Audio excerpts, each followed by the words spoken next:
Hello mga Kaps! Today gagawa po tayo ng easy kimchi. Kasama ko ngayon ang aking panganay na anak na si Viel. Kailangan niya rin kasi ito sa project niya. First, cabbage. Then, mixture of apple, ginger, onion, and garlic. Gochujang, kahit anong gochujang na brand. White sugar. In a bowl, begin the process of combining all the ingredients. Bago po yung lahat, binabad ko muna yung cabbage sa tubig na may asin for 6 hours and then hinugasan, binalawan ng ayos and then drain para mawala yung excess water. I'm gonna use 1-year-old fermented miso na ginawa ko po mismo last year. So, nagbibigay po siya ng mas masarap na lasa and aroma na rin. Then, add na po natin yung mixture ng apple, onion, garlic, and ginger.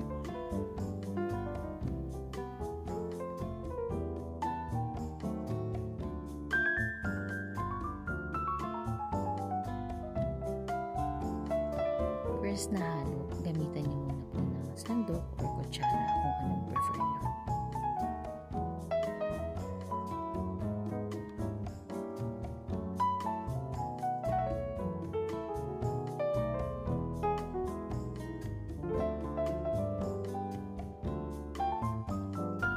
Then, let's add the gochujang po. Kahit anong brand ng gochujang, masarap po yan. I prepare gochujang instead na powder kasi mas nagbibigay siya ng mas masarap na lasa.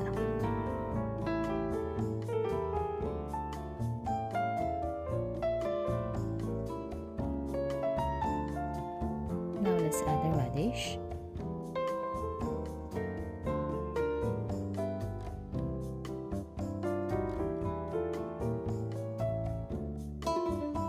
Sugar,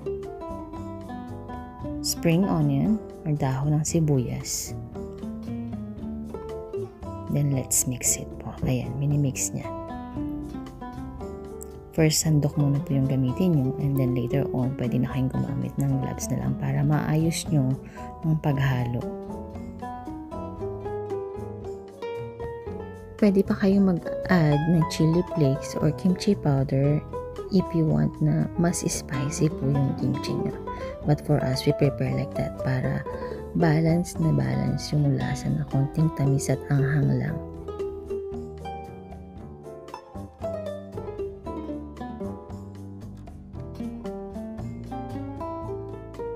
Mix it well. Pasensya na po kayo, hindi po siya masyadong marunong maghalo dahil first time na gumawa ng kimchi.